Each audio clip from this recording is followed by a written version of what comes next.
Let's look at an example here. Determine the support reactions. We've got a member ACD that's continuous. It's got a 5 kip load on it acting at a 25-degree angle to the vertical. 4 feet out to this point C where this member BC is coming. It's like a support bracket holding it up. And then it sticks out another 3 feet, 6 inches out. So I need to determine the support reactions. Well, the first thing I need to do is actually figure out what those support reactions are and what kind of structure I'm looking at, right? So I've got pin and pin. That's like 1, 2, 3, 4 support reactions. So maybe this is going to be statically indeterminate, right? If I have 1, 2, 3, 4 reaction vectors for a 2D system, that seems like it's statically indeterminate to the first degree. Maybe, this is an example that I wrote, and I'm hoping I didn't mess it up. So, but maybe there's something else I know about here that can help me. Oh, maybe so. Identify any two force members. Are there any members in here that have a force only applied at each end? ACD is not a two force member because this bracket right here will be pulling up at C. So that's a force being applied along its length. So this is not a two force member, but BC is. BC is going to be in just tension. So that's really good to know because we know the orientation of its force. And if this is in tension, guess what the reaction vector looks like? It's going to be pointing in that same orientation. So that's going to be our end for this problem, that we actually can figure out what's going on with this reaction up here. It's not two. We actually, it's not an X and a Y because we actually already know its orientation. It's oriented along the line of this member right here. So let's, after we identify two force members, we're going to draw those reaction vectors and then make free body diagrams and solve. So since we know that BC is a two force member, let's draw a free body diagram and use an equation of equilibrium. So our first free body is, I'm going to look at this free body here of ACD. Okay, so I'm going to be cutting through member BC. So I'm keeping the part that I'm keeping. I'm getting rid of the part that I'm getting rid of. And at the cut surfaces, I'm replacing the stuff I cut away with force vectors. So I have my reaction vectors and my applied load on ACD. I have a little nub of BC sticking off. And then at the cut location, I put the tension force that I'm assuming develops there. And I've got all my geometry on here. This is a really good free body. It's got distances. It's got angles as needed. I should be able to go with this no problem. So what do I want to do first? Well, I have an unknown in the X, an unknown in the Y, and then an unknown that has an X and a Y component. So I think sum of forces is not the way to go. Can I repeat that? Sum of forces is not the way to go. Either the X or the Y will have two unknowns. What do you think we should do? We could do sum of moments, and we could do several different points. We could sum moments about A and get FBC, which is an internal force, not a reaction. But actually, if you think about it, if that's the tension here, it's going to actually be the same value as the reaction. That's what, you'll see that later on in this example. If I summed moments about point C, then FBC doesn't cause any moment, nor does RAX. So I would end up getting RAY. So either way would work. I'm going to do some of the moments about A here. So that's about point A right here. So what do I have in this equation? Well, not RAX or RAY because they act through point A. I do have FBC's Y component acting right here at C pointing up. I don't have its X component because that would be acting through point A. Okay. I do have the vertical component of the 5 kip load. So the 5 kip sums cosine of 25 degrees.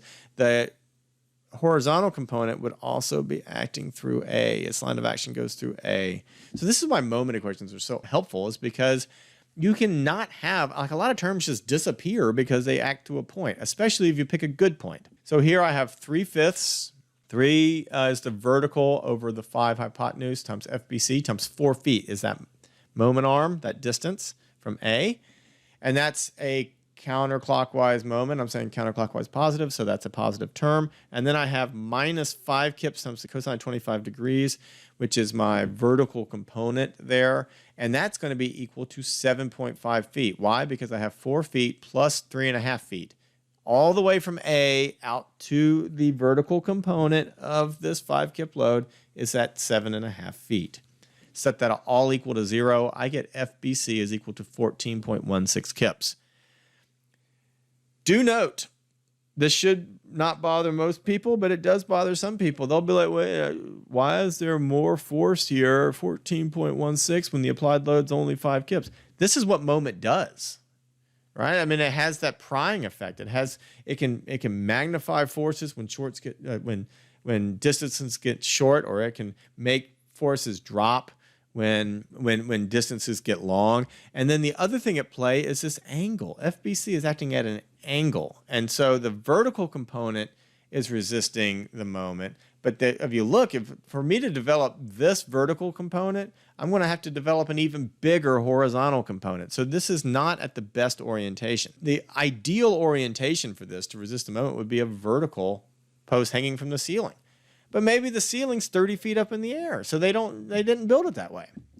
So anyway, we get 14.16 for that. And then I write that on my free body, because now my free body is telling me what I know. And now I want to turn the other letters into numbers. So I can do that by summing forces in the X. I could have done forces in the Y. It doesn't really matter the order now. I could have done it because both of them just have one unknown.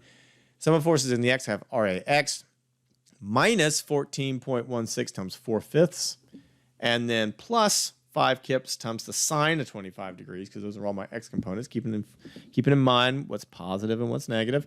And I get that RAX is equal to 9.21 kips. I got a positive number, which means that this is pointing in the right direction, as assumed. Now, let's do sum of forces in the Y. Sum of forces in the Y equal to 0. I have RAY, positive because I have positive pointing up.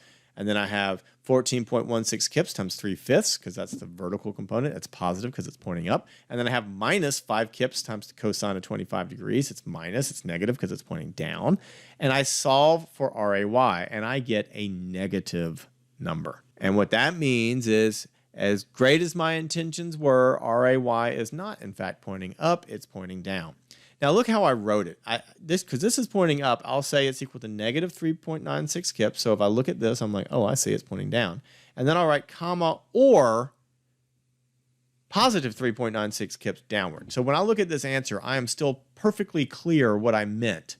If you just start if you erased this vector and drew it pointing down because you're like, oh, I did it wrong, your calculations no longer agree with what your picture shows. And that can be problematic if you're taking the test and you want to go back and check your work, or you're showing somebody else your work. They'll be like, well, this is all wrong because your vector's pointed backwards. You'll be like, oh, well, yeah, except for I fixed that, Your calculations need to tell the story. So that's why I write it like this, okay? And as I said, the negative just means it's opposite of my original assumption. No big deal. There's no penalty for guessing the wrong sense, up or down, left or right for a vector. I could not care less which way you guess and what the right answer is, as long as you get these numbers right and you recognize that you have the other direction, you're golden. You got it, just because I guessed up, it's just as right as if I had guessed that it was down. So here's my free body at D to help show how that reaction would look. There's my reaction vector, and it would be, here's the force vector, 14.16. See how it's pointing away there?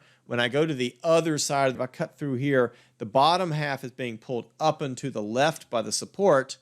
Well, if I look at the support, the beam down here is pulling it to the bottom and to the right. So whenever you go to the other side of a cut, the arrows flip, just like you saw in a rigid particle. But if you look here, I've got RB and the 14.16 kips. Obviously, RB has to be in line with it. If you didn't think about that and you put an X and a Y coordinate, you would do sum of forces in the X and you'd break that into components. And you would actually end up realizing that the X and Y components of R sub B are equal and opposite to the X and Y components of FBC. Anyway, here is the final answer of all the reactions as applied. Note the 14.16 tension in here is not shown. This is really R sub B, the reaction, okay? Because I'm not cutting through here in this final picture. Only have internal force vectors pop up when I make cuts through members. Thanks for watching.